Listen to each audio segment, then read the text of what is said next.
What's up, TRY? Welcome to TRY Online. My name is Malika, and I'm so excited to have you join us for small group tonight. Last Friday, Marcel continued our Heartstrings series with a message titled Chasing Feelings. And tonight, we get to hear him give us a quick recap. You can follow along with his message by going to therocks.church/TRY small group. Here, you'll find all the verses, main points, and discussion questions that you'll chat about in your small group afterwards. So, grab a seat, grab your snacks, and get comfy, because it's going to be a good word. Over to you, Marcel.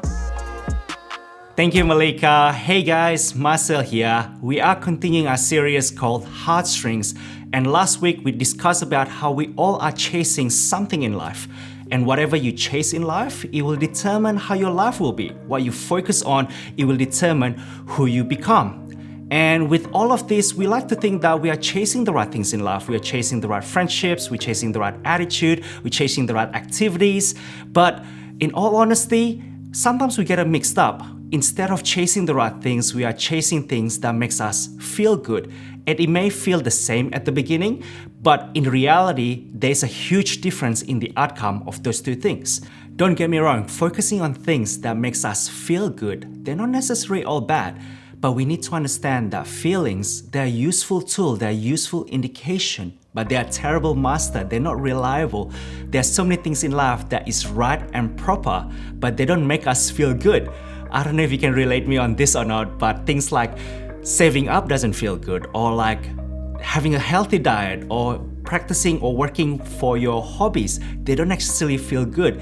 There are many things in life that takes effort and sacrifice. So, if we are always focused, we have this perspective, we are trapped thinking that we always need to chase after feelings, then we will never take ownership of our lives because we will just be busy focusing on the next hype. I don't know if this is relatable to you, but the devil doesn't necessarily come to us in an obvious way.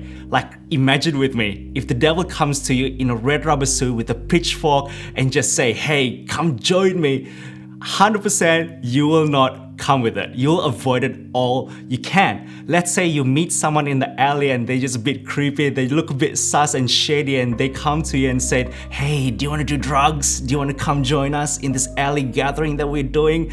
100% without skipping a beat, you'll run away, right? Because you look like, oh my goodness, I don't want to deal with you. You look sus. You look like you invented jail. Like, just no. But if things doesn't come obvious, we would actually be enticed, we would actually find it interesting. So the devil himself often masquerades in something that we value. The devil himself often comes and presents things in a way that looks compatible to our values. But in all of life chaos, the Bible promises us this in Matthew 6:33, seek the kingdom of God above all else and live righteously, and He will give you everything you need. You see, the God that we serve, He's not just some God that lives up high and doesn't do anything. The God that we serve, He's the giver of life. He's the foundation of all righteousness. And anything that is good in life, it originates from Him. So, here's the reality. You're on Team Jesus, and He has tagged you into this game called life. And now you're it. So what are you chasing? Are you chasing hype? Are you chasing feelings? Or are you chasing God? Are you chasing His righteousness? Because you will become whatever you chase in life. So, right now, I want to share with you two principles. I want to share with you two perspectives when it comes to this. The first one is this. People who chase after God, they live differently than people who chase after feelings. The more you go after God, the more you understand His heart, His vision, His point of views, His ambitions for your life. You see, when you know the Creator is backing you up, you live differently. You're not just making up as you go along. The people who chase after God, they live with the blessing of seeing life from God's point of view. People who chase after feelings, they will avoid pain at all costs because pain doesn't feel good, right? But people who chase after God, they realize, I may not live in a perfect world, but I serve the perfect God. And this pain that I'm experiencing right now is just a season. I will go through this because God will work everything for my good. People who chase after God, they see rejection differently. They see success differently. They see achievements differently. When people walk out of their lives, or when things doesn't go their way, or when they try to do some things and it doesn't work out, they understand that their approval and identity is only found in Jesus. People who chase after God, they live with the level of intentionality that not everyone lives with. Like, I know God has set a plan for my life and I need to keep on growing. I need to keep on getting better. I need to keep pursuing the righteous things in my life, even though they don't feel good, because I don't want to miss the things that God has set for my life. So number one, people who chase after God, they live differently than people who chase after feelings. Number two is this. People who chase after God, they pick the hard way, not just the convenient ways. You see, great things takes time. Maturity takes time. And in this day and age, in this world where so many things come so instantly, it's so easy to be distracted. It's so easy to be swayed left and right. But people who chase after God, they live with a level of seriousness that not everyone lives with, even when things are not easy and even when things are not convenient. There's a convicting verse that I want to share with you guys. In Matthew 7:14-15, I want to share you guys this. Enter through the narrow gate, for wide is the gate and broad is the road that leads to destruction, and many enter through it. But small is the gate and narrow is the road that leads to life, and only a few find it.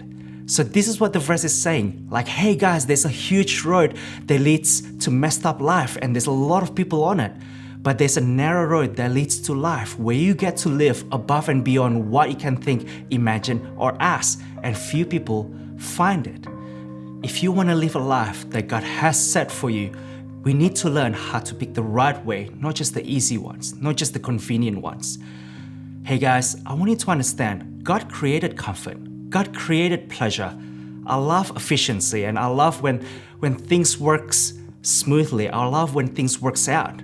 But honestly, if the target of our devotional life, if the target of our prayer life is just comfort and pleasure and just chasing good feelings, we will never enter the reality where our prayers get to move mountains, where our faith gets to turn the impossible into possible. A huge part of our God-given destiny is on the other side of sacrifice, is on the other side of hard decisions we need to make. And so we will never get there if we're just chasing feelings. We can only get to the life that God has set for us if we chase God and His righteousness. Hey guys, I'm gonna pass it to Malika really shortly, and thank you for having me, and see you real soon. Wow, how great was that word? Thanks for sharing, Marcel. I feel so encouraged yet so challenged to grow my faith. Well, now it's time for us to go into our small groups and chat about it. But before I let you go, there's a few things we'd like you to know that's happening in the life of our youth. Camp is still on and is now on 8th to 10th July, which is during the school holidays. If you haven't registered yet, go and register now. Regos are $185 until Sunday 19th June 2022. If you've already registered, make sure you let us know if you're still coming by updating your registration. You can do all of those things and more by simply heading to therocks.info/TRY camp. Friday 1st July, which was previously a night of worship, will be changed to the Get Down. We've made this change because the week after is the next camp day. But don't worry, the next week we'll be having a night of worship coming back from camp on Sunday 10th July at 5 p.m. And we'll be joined by our big brothers and sisters at YA and the rest of the Rocks family. Feel free to invite your friends and family to attend. Night of worship is open for everyone. Next week, we are meeting for our youth night, and Chit will be continuing our series, Heartstrings. Remember, we've brought back the $2 entry at the door, so bring a friend and we'll see you there. Make sure you're following us on Instagram or Facebook at The Rocks Youth. That's where we keep you guys updated on everything that's happening at TRY. You can also go to therocks.info to find out more about our youth, register for camp, or buy a camp hoodie. Well, that's all for me. I love you guys, and I'll see you all at youth next week.